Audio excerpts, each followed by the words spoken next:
infant car seat or convertible car seat from birth? Did you even know there was an option? Hi everyone, I'm Noelle, and today I wanted to talk to you a little bit about your options with using either an infant car seat or a convertible car seat from birth. I didn't even know that there was an option. Almost everybody uses an infant car seat like this. But when I joined the Facebook group Car Seats for the Littles, I found out that you could use a convertible seat from birth. Now, typically convertible seats are the things that people move their infant in between the ages of 8 months to a little bit over a year so that they're more comfortable, have more space, and they no longer want to lug around the infant seat. And for a lot of people, that's fine. You can often find cheap infant seats and cheap convertible seats, and it's all good. However, I was intrigued with using a convertible from birth because there are some interesting reasons.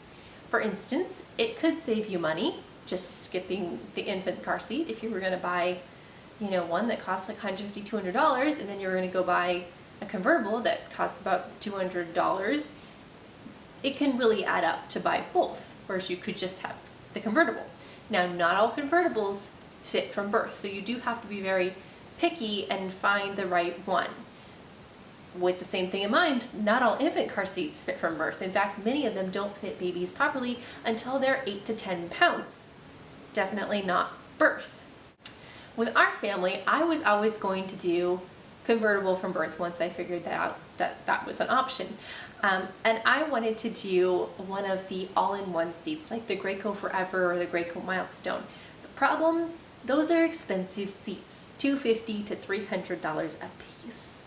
But they are supposed to last from 4 pounds to through their last booster seat. So they convert from the rear-facing seat to the forward-facing seat to the different boosters that they need, and they have a lifespan of 10 years.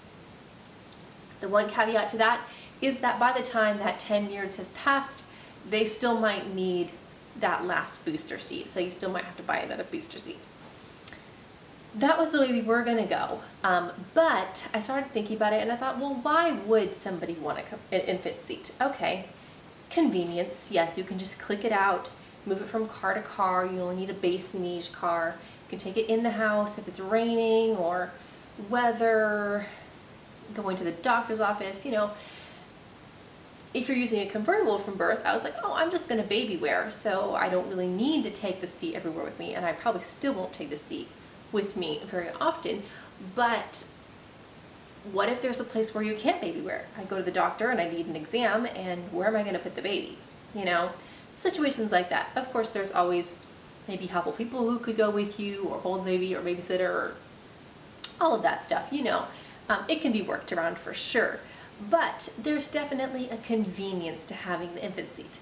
So I decided with our baby coming up that if I could find an infant seat for under $75, that was worth the convenience for me for the first few months. And then we would get convertible seats, or possibly get a convertible seat from the beginning for the other car, for our second car. I don't know. We'll see. Also, there is another piece of this that was worrying me, and that is that most car seats manufacturers require that you replace the car seat after any accident. You have to figure out whether your model does require that, but that's kind of the standard. And unfortunately, if you have comprehensive car insurance coverage, they will likely replace the seat for you. But if you don't, and we don't because we have older cars, if you just have liability insurance, you're going to have to pay for that car seat out of pocket. And if you have a $300 convertible car seat that's supposed to last 10 years, we live in America. The chances of not getting into any kind of accident in 10 years is substantially small, let's face it. So that was not something I really felt good about. You can't just, replace a $300 car seat every time you get into a little fender bender, okay? So Definitely there's the pro over here for the infant seat for that, because you most likely might just have the base in your car at the time, or you know, you could always just replace with whatever. So there's definitely some pros and cons to think about depending on your insurance, the kind of car you drive, all of that stuff. So in the end, I started looking and seeing if I could find a cheap car seat, an infant one, and then later we could go with the more expensive convertible, and it would likely last all the way through the last booster and we wouldn't have to buy that last booster. That's kind of our current plan, but we're still not entirely sure. I was, however, able to find a Graco Classic Connect 30 on Amazon. The list price was $84.99. There was also a 20% off Graco products thing going on at the time, so that brought the price down to about $76, I think. And then I had some gift cards and stuff, so I actually ended up paying $64 for it. Yes, good deal.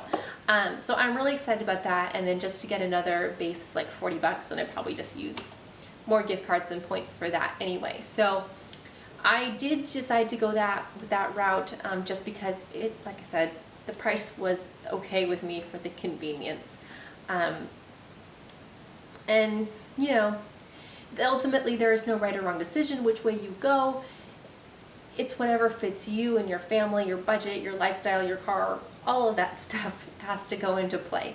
So I'm happy with our decision for now, and I'll definitely keep you updated on our car seat choices in the future. What did you decide to do from birth? Did you go with the infant car seat or the convertible car seat? Let me know in the comments below. Thanks so much for watching, and we'll see you next week. Bye. So it's one of those that has just a lot of different uses. It's great just for